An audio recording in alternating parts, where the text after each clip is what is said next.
സുവിശേഷങ്ങളിൽ അധികം കാണാത്ത അല്ലെങ്കിൽ സുവിശേഷങ്ങൾ പറയാത്ത ചില കഥകളാണ് ഇന്ന് അവതരിപ്പിക്കപ്പെടുന്നത്.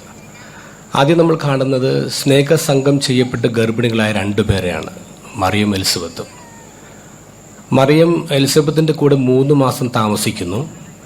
താമസിച്ച് തിരിച്ച് വരുന്നതിൻ്റെ തലേ രാത്രിയിൽ നടക്കുന്ന സംഭവം നമ്മൾ കാണിക്കാൻ പോകുന്നത്.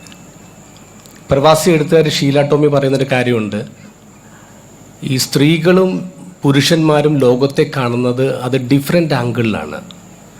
സുവിശേഷം 4 സുവിശേഷകന്മാരും ആണുങ്ങളാണ്, സ്ത്രീകൾ സുവിശേഷം എഴുതിയിട്ടില്ല.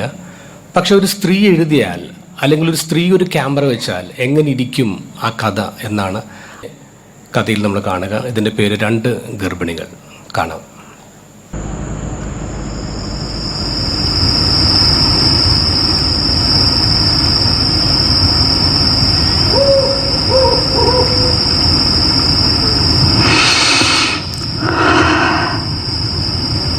മാസം എത്ര വേഗം കടന്നു പോയല്ലേ.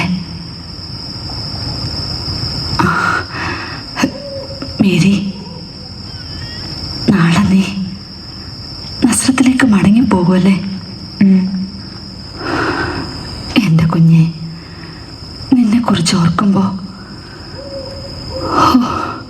യഹോവേ, നാളെ നീ വീട്ടിൽ തിരികെ ചെല്ലുമ്പോ കാണുന്നവർക്കൊക്കെ മനസ്സിലാകും നീ ഗർഭിണിയാണെന്ന്. നിന്റെ പിതാവ്, നിന്റെ അമ്മ, ദൈവദൂതന്റെ വാക്കുകൾ അവരോട് പറഞ്ഞ ആര് നിന്നെ വിശ്വസിക്കും? ആര് നിന്നെ മനസ്സിലാക്കും? ആരോട് നീ ഇതെല്ലാം പറയും? വേണ്ട മേരി, നീ ഈ അവസ്ഥയിൽ തിരികെ പോകണ്ട. ചാർച്ചക്കാരും എല്ലാവരും ചേർന്ന് നിന്നെ ഒറ്റപ്പെടുത്തും. ഓർത്തിട്ട് എനിക്ക് മേരി, വേണ്ട മേരി, നീ പോവണ്ട. നീ ഇവിടെ നിൽക്ക, ഞാൻ നിന്നെ നോക്കിക്കൊള്ളാം. അവിടെ ചെന്നാൽ നിനക്കായി കാത്തിരിക്കുന്ന ആ ജോസഫ്, അയാൾ നിന്നെ വിശ്വസിക്കുമോ?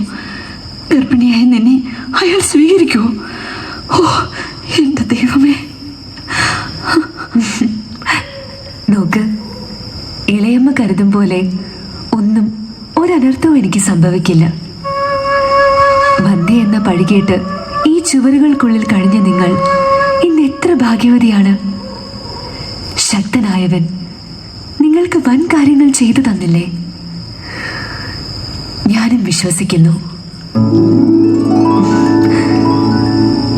കഴിഞ്ഞ തലമുറകളെ പറ്റി ചിന്തിക്ക്.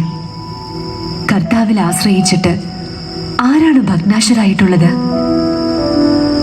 അവിടുന്ന് വിശ്വസിച്ചിട്ട് ആരെയാണ് അവിടുന്ന് വെറും കൈയാൽ പറഞ്ഞയച്ചത്?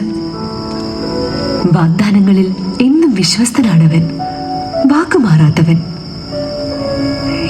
എന്റെ യഹോവേ, എന്റെ ചിത്തം അങ്ങയിൽ ആനന്ദിക്കുന്നു. ഞാൻ വിശ്വസിക്കുന്നു. ഇതാ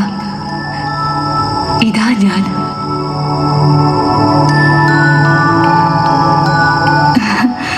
ഇത് നിന്റെ കുഞ്ഞിന് അല്ല, പിറക്കാനിരിക്കുന്ന നമ്മുടെ രക്ഷകന്.